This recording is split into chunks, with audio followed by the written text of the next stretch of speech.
Okay, moving right along. So in the last episode, kind of blocked in some of the light areas. So I'm going to be doing the same thing here, but now I'm going to start working really on the rest of the body. So there are a couple things going on here with this car. There's the reflection of the sky a little bit in the side, and then there's a reflection of the ground too. So those are the kind of things that we'll be dealing with, and then the darker areas of the body. So that's the goal for today. Should be pretty straight ahead.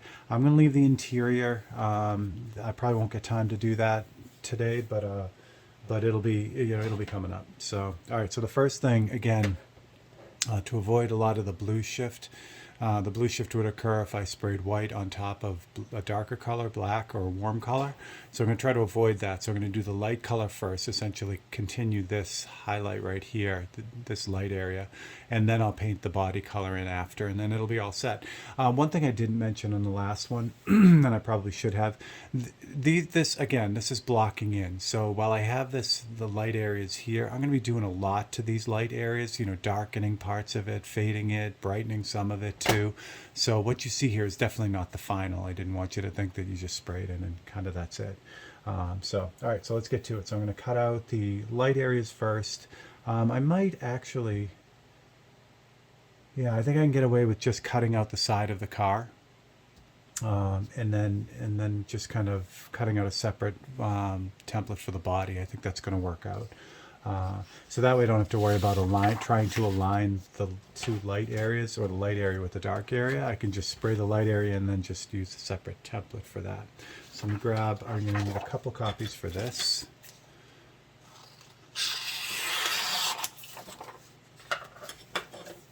So first is going to be the body. So I've already done the light area up on the top of the car, so I really don't need that. So I really just need the side of the car.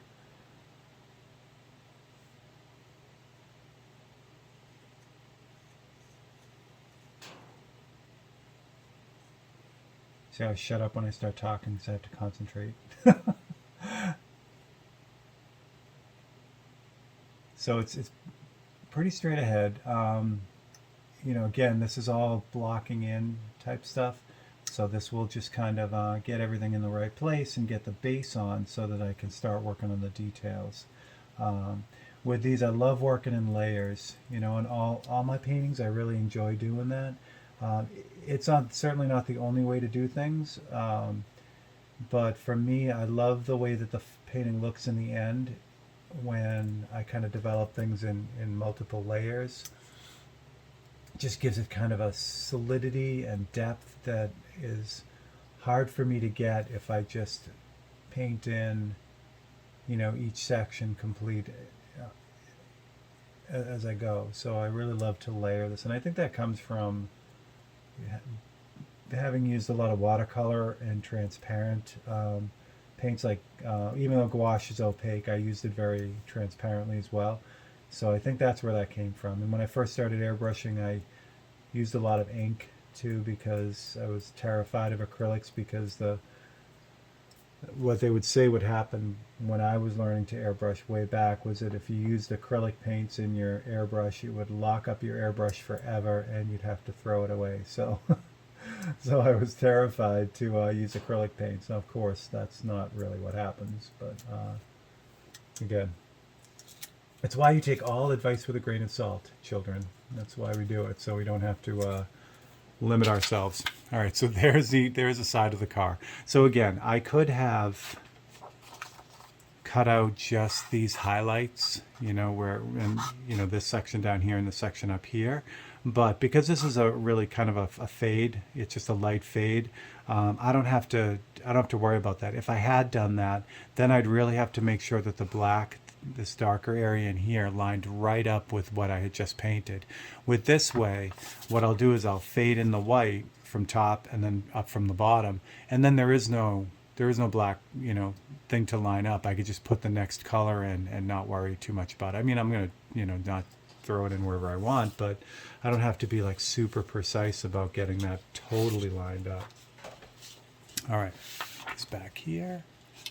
And again, the goal here is to only use opaque white and black. Now that may change as things go on, there's only one other color that I would add to it, and it's a shifting color. So I just talked about that blue shift that happens sometimes when you spray white over black, or white over any dark color really, especially warm colors.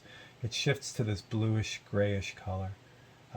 So that's the other color. So I would add one other color to kind of correct that. And if it comes up in the painting, which I kind of hope it does so you get to see it, but if it doesn't, I'll probably throw it in there anyway. But it's like an orange color and it cancels that out. All right, so on the last one, remember how I faded this highlight? So this edge over here it just kind of fades into nothing. That's perfect because that's going to help us kind of lock in the other side of that. So what I need is a little bit of white. Stir that up.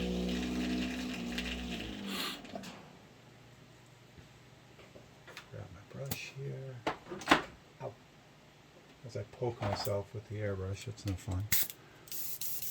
Okay, so ready to go. So this is again, this is 1:1. So it's 1 part paint and 1 part 4011 reducer. It's kind of my go-to white. I had 3 different essentially strengths or reductions of this paint. I also have 1:5, and I also mixed up a 1:10. What I found was I never really used the 1:10, so now I've got it down to just 1:5, which is for really super tight details. And then the 1:1, which I'm using right now, covers very, very well, and that's the one I kind of go with more than anything. All right, so I got my reference photo kind of close so I can see what I'm doing. Okay, cool. 2. Let's show you this real quick. Right in here, there where the door jamb is, right there. There's kind of a black feet, or black, or darker area right there. I'm going to kind of keep that in mind as I get close to that. Actually, no. You know what? I might do that with black. Never mind. I was going to try to put I was going to put a template there to kind of block it, but I think I'll do that with black. All right. So I got the magnets in. Get the spraying.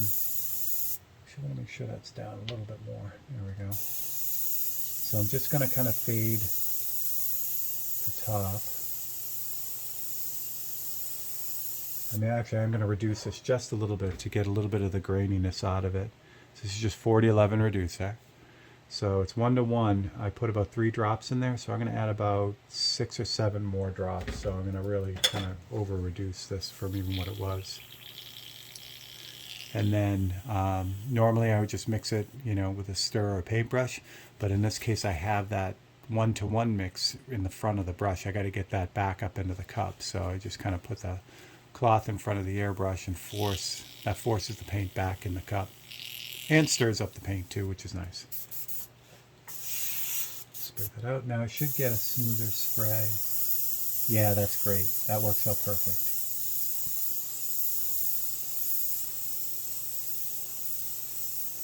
So just fade that down.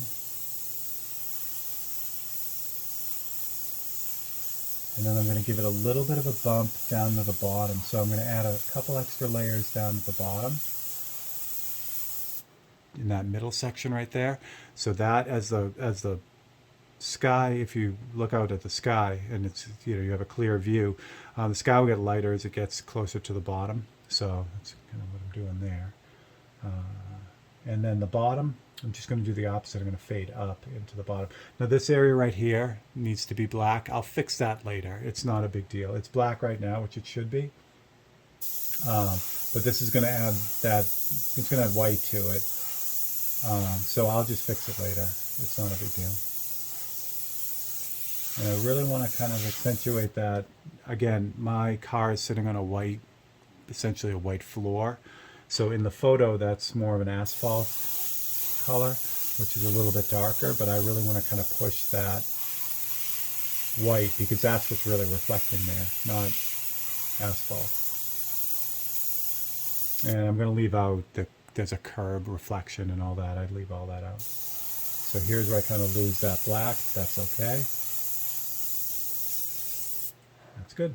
Okay, that's all there is. Get rid of that. I'll just show you what that looks like. Pull that right now. Jumbo magnets aside. There we go. Okay, so the front, the nose of the car is really dark, so that'll come in the next pass.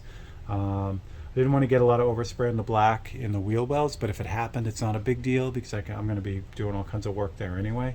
But again, I try to avoid doing things more than once. I mean, if you can avoid it, that's great. If you can't, that's, it is what it is. But again, it's always better not to make more work for yourself. All right, so next is the body color of the car, the black. And you can see now, let me show you this real quick, how much farther I pushed the light. See how kind of subtle that is in this image, but in mine I've got the highlights really a lot stronger. So that's going to come to play a little bit later when I go to adjust that with the body color. That's reference. There we go. Right over here for a minute. So now I'll just cut out the darker body colors. So this gets a little bit more complex as it gets on the hood and everything, but it'll work. Let's see, I could reclaim that, but I'm not going to. So what I'm going to do is I'm going to simplify this dark area here. And what I mean is, what's happening is this is probably a tree line that you're seeing in the reflection in the car. So there's a lot of roughness to the top of it. So I'm going to leave that out. I'm just going to kind of work around it and pretend it's not there. Now, the logo, I could cut around the logo to kind of leave it, but in this case, the logo's so clean and sharp, I'm just going to paint it in after. So sometimes if I can leave it by cutting around it, I do. And that just, again, it saves time because it leaves it in there for me. But in this case, that emblem is so clean and so bright. It's just as easy in that instance to just cut it out. I mean, not cut it out, just to leave it and then paint it in after. Okay, so what I'm looking at is any of the areas that are really, really dark in the body. So this will include the front of the car here. So get that. What I am going to do though, I'm going to try to get the crease in the front, in the body line right here.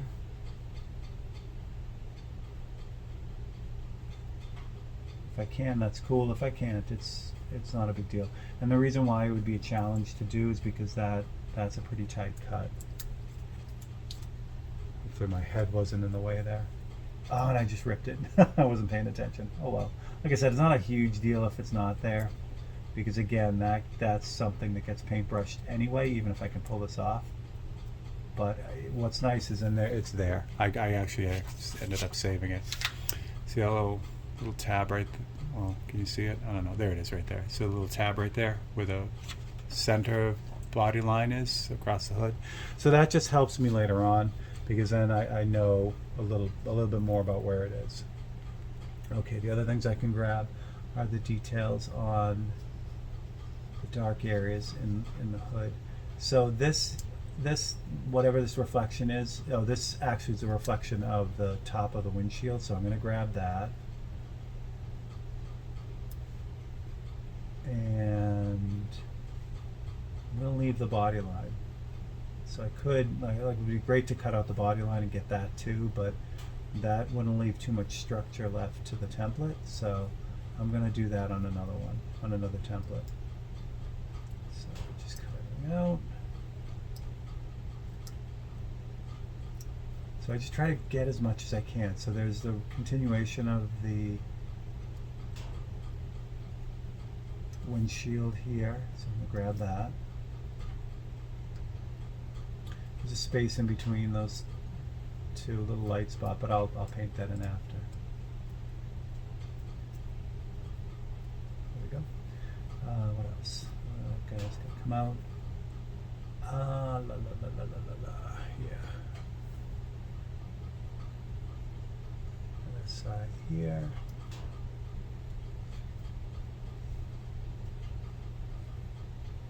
So I just did a Tech Tuesday on kind of how I get this knife to do what I need it to do in the cutting. So a lot of these, one of the things I talk about in the Tech Tuesday is one, the knife angle. I always try to keep it really low as I'm cutting. Obviously, if I'm cutting something really detailed, I have to like raise it up. But for the most part, I kind of keep it down, and that helps me kind of direct it, and also it helps with the cut. But the other thing I try to do is, you see my finger is always in the way, almost. What I'm doing is I'm holding the paper, so I'm cutting.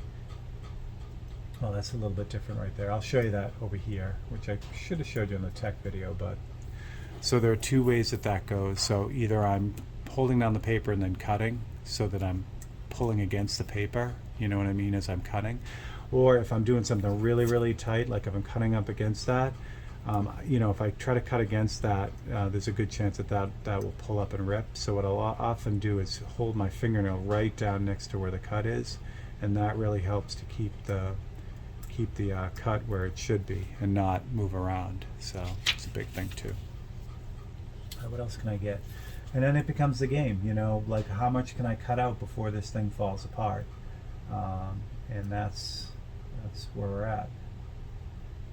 Yeah, see, like that. So I got to be careful with that I don't pull that all apart. And there's like a critical mass as I'm cutting things out here. Eventually I'll get to the point where if I cut that one more thing out, the whole thing's going to fall out, and I don't want that, obviously. What I can grab too is the body color on the A-pillar here, or the windshield, sorry, and grab that too.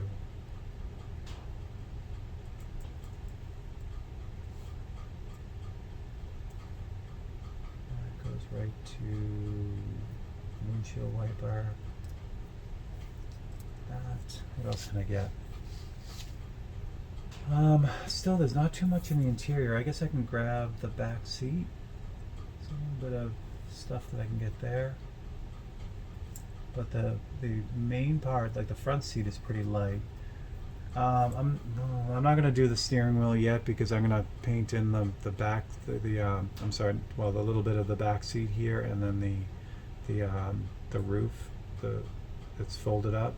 So if I paint the steering wheel in first and then do all that stuff in the background, I'll just cover up all the stuff I do. So I'm not going to worry about that. I think that's good. That's everything. This reflection over here, again, this really tiny, thin reflection. It looks like it's something that's going on back here. So I'm going to leave that one out for now. I may need it to kind of define the hood, well, not really scoops, but the vents on the top. So that might help define that. So I might grab that after, but I can make that decision after. Yeah, there's same thing here. This detail, this reflection on the bumper, which I left off originally when I blocked this in, because I just blocked, this is an opening, this isn't a reflection. So I blocked that in first, but this, you know, I might get this reflection after. Again, if I put it in now and then, well, yeah, what the heck. You know what I should have done? When I did the white part, I should have done the bumper, because the bumper has a lot of that white in it too, but that's okay. We'll grab that on the next round. It's not a big deal. Now, normally what I try to do, it doesn't always happen, but like, all right, so all this is the dark areas of the body. So if I missed something like the bumper, you know, and the white, what I would do is I would take the white template. Let's look at the bumper for a second. So when I go to put in the bumper and paint that in, I'll go looking for this template. So this is the template with all the white on it. It's like I said, I try to do it to keep it sane in case I have to go back and try to find something and respray it in. Then I don't have like light and dark stuff on the same template.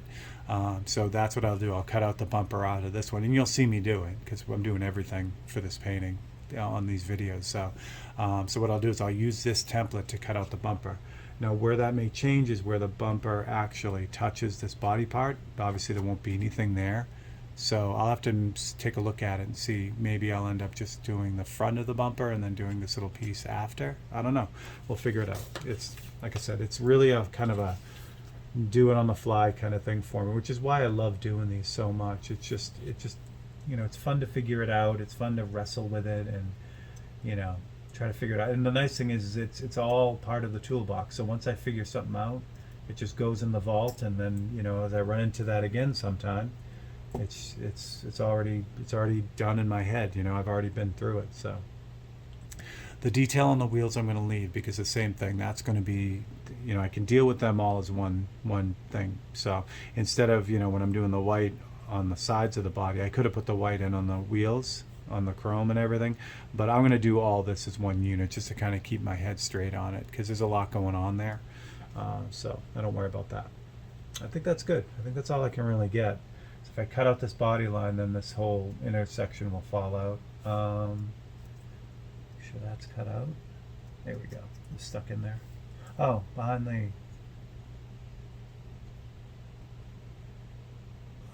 cover is a little bit more black. The shadow from the roof. And I think that's all I can get. Oh, maybe. Yeah, I'll do that. So the other thing, again, this is how it goes. What I can get right now is I could start working on the tires actually, which will be nice. So normally the tires or not normally, but a lot of times the tires are in full light, so you can run right around them. But in this case, it's a great shadow on this front wheel, so I don't have to do any kind of tricks with it. What I mean is, like, if the whole side wall of the tire was in the light, then obviously if I cut out the tire, the wheel would fall out, and I don't want that, because I don't want to have to paint that twice. So what I would do is I would usually do a trick where I would kind of cut out half of it, spray half of it, and cut out the other half, and then finish the job. But with this, like I said, the tire is partially in shade, so that actually acts as the hinge for me for this whole thing. I'll show you what I mean. Now I would normally, like I said, if the whole tire was in sun, this is what I would do anyway.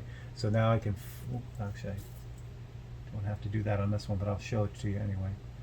So normally I would fold the half away and then spray the wheel, and then cut out the top half and then spray the top half of the tire, and then the whole thing would be painted, and then I wouldn't have to worry about it. But again, this has a nice shadow on the top of the wheel, which acts as the hinge. It holds the wheel in.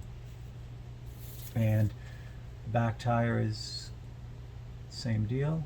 Not only does it have a shadow, but it's also more in perspective. So it's wrapped around. It's a little bit more narrow, so it tucks into the wheel well more. So usually when it's this angle for a car, that the back wheel never is usually a problem. You can never really see the whole tire in the back anyway. But it would work the same way. If I was doing a side view of a car, I'd just do the back wheel the same as the front wheel. Just cut out the bottom half or top half, and then cut out the rest of it. Here we go. Pull this out. So this is good. This will get the tires done too at the same time. All right. That aside, and again, for this, it's only opaque white and opaque black. I will use grays if I have to, but I'm going to try not to, because one, it makes things go a little bit quicker if I'm using the gray of the primer, the gray of the background as the gray.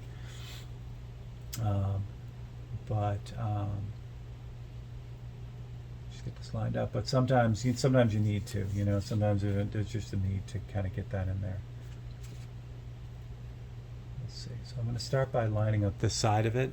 That'll be my anchor, so to speak, and then I'll look and see where I'm at here. So it seems to be a little bit off, which is okay, because I can adjust it. So I'll do no, I can't talk. I'll do the corners first. Get them in where they should be. Yeah, that's pushed over anyway. Okay, so I'm in good shape. I thought it was misaligned, but it's really not.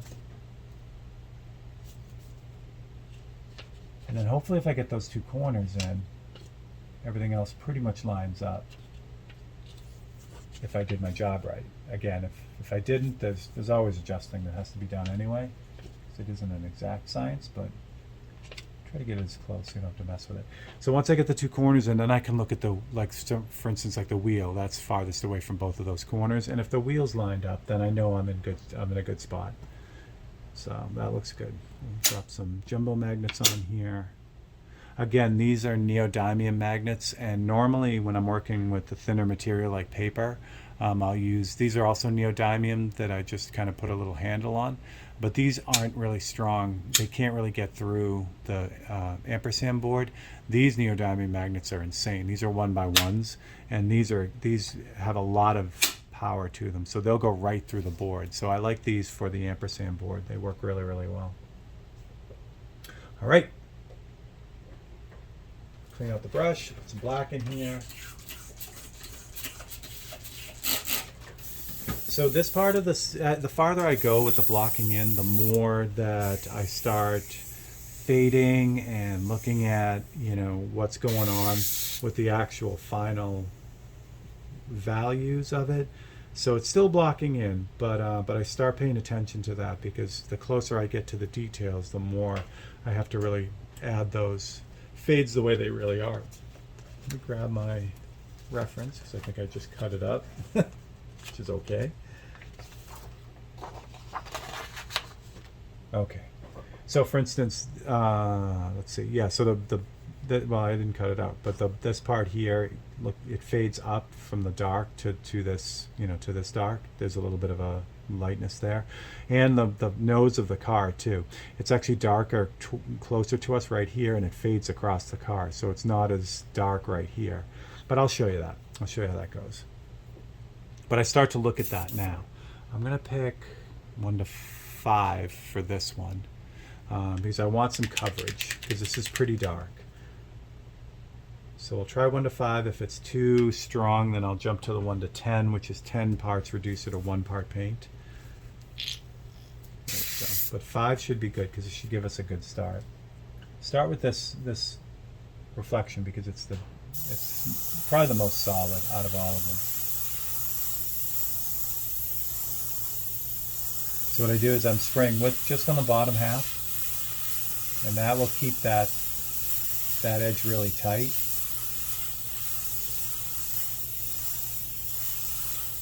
And then for the top half, I just go at it from the top.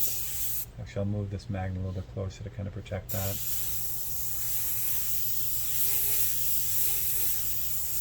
Now, I don't want to hit it with full saturation. I don't want it to be absolutely, totally jet black, because I want a chance to be able to adjust it later. Either make it a little bit darker, like along the horizon. I can keep going with it to really kind of strengthen that value. So if I hit it all the way down to saturation, then I can't do anything with it. So let me hit the tires next. The tires are neat because I can do the same thing here. I can add, actually I can use the magnets on these maybe. Nah, I can't. All right, so I can start to add some of the form to the tires too. So this side here is really dark where it rolls away from the sun, and the same thing with the top edge here, the edge near the wheel is dark. And then what I can do is just kind of fade the rest of it in. And that starts to give that tire the form. The back tire is similar, but it's tucked back in there, so you don't see it as much. Okay, now just hit the back. That's pretty dark. There's no modeling here in the body color here, and the same thing across the roof too, or the hood. There's not too much going on there, so I can just kind of spray that in. And again, light, super light layers. Don't want to go crazy, and I definitely don't want to get it to saturation. Same thing, I want to be able to adjust it later on, add little details if I have to. Let's move you guys a little closer to this part, because this is, I don't know if I can move this now that I got magnets on it. Let me see what I can do. There we go. You guys a little closer to this part. Move this over here. Yeah, these magnets are super strong. Okay, so like I said, this is going to go from darker to lighter, and then actually against this edge here, there'll be a lot more. They'll be darker again. So what I'm going to do is I'm going to fade it across the front of the car, keeping it dark on this side. And then what I'm going to do is I'm going to use a template here, because I got to grab that body line as it comes down. So just grab a template to kind of block it off a little bit, and then I can add the rest of the darkness on this, and this will add that line. Now once I get that in, now I can adjust the whole thing. So that's pretty stark right there. I want to tone that down a little bit, But again, that's easy to do because I didn't just nail it. I didn't go to saturation. So I think I got everything. All right, let's take a look and see where we're at. Good. All right, so now we are blocked in. There we go. So it looks super harsh, I know, but this is the beauty of it. So what I've done is I've now established all the reflections, all the lights and darks. Again, we have way more white than we need, but that's good because when I go to fade all the sides in and all the the gradations that go on in the car, that's going to really pull together. If I had these really close, like super close, then there's not too much. You don't have a lot of room to move. So this will help out a lot. All right. So I know you're scared. This is half the fun of this painting and all the paintings because they kind of come together as they go. But yeah, this is it. So this is your next episode of the Chevelle. If you're enjoying this, please consider liking and subscribing and sharing it if you know someone who might be interested in it. What we'll do is we'll keep going on the next one. And as we go farther along, it'll just keep getting more and more refined. So I'm Steve Leahy, and this is the Chevelle painting for Open Studio, and I will catch you guys on the next episode.